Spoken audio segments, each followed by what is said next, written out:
స్వామికి జై. హరహర మహాదేవ శంభో శంకర. కొటంచెరు నుంచి మహాపాదయాత్రగా వచ్చినటువంటి వీరశైవుల బంధుమిత్రులకు స్వాగతం, సుస్వాగతం. ఈ పాదయాత్ర ఎంతో శుభశీర్షికం. ప్రతిసారి కూడా మేము కాకుండా వర్షమే ఈ పాదయాత్ర మహాపాదయాత్ర స్వాగతం పలుకుతుంది. వర్షమే ప్రతిసారి కూడా వర్షాలు మంచిగా పడుతున్నాయి.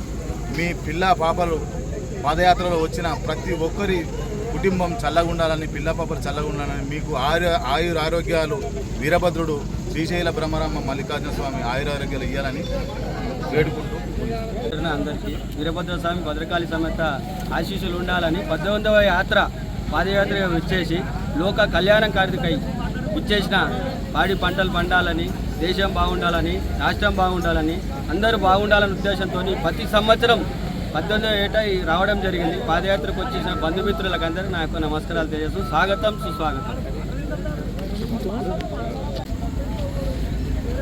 పాదయాత్రలో పాల్గొన్నటువంటి కొటంచెరు నియోజకవర్గ వీరశైవ భక్తులందరికీ పేరు పేరున ధన్యవాదాలు తెలియజేస్తున్నాను.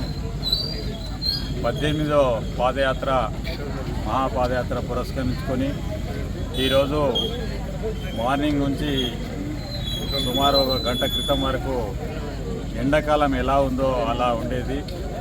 చెప్పులు లేకుండా కూడా పాదయాత్ర చేసిన భక్తులందరూ కూడా, వీరశైవ లింగాయతులందరూ కూడా ఈ దేశం బాగుండాలి, దేశంలో మనం కూడా బాగుండాలి అనే ఆలోచనతో ఈ పాదయాత్ర చేయడం జరుగుతుంది.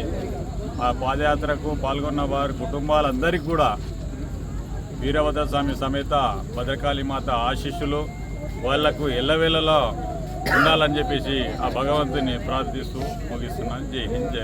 వీరశైవ భక్తులకు వీరశైవ కొటంచెరు వీరశైవ లింగాయత సమాజం అలాగే వీరంగూడ తరాలుగా 18 సంవత్సరాల నుండి కూడా పాదయాత్ర గావించి ఇప్పుడు ఒక 18వ మహాపాదయాత్రగా వచ్చినందుకు వీరశైవుల భక్తులు అందరికీ, వీరశైవులకు అందరికీ కూడా, హిందూ బంధువులందరికీ కూడా నమస్కారం. మీరు ఈ పాదయాత్ర కాలినడక రావడం వల్ల మీకు కూడా వీరభద్రుని ఆశీస్సులు ఎల్లవేళలా మీ అందరికీ కృప అన్నీ అందిస్తాడని వీరభద్రుడు కూడా మీ అందరికీ కూడా కృప ఉంటుందని నా యొక్క మనవి.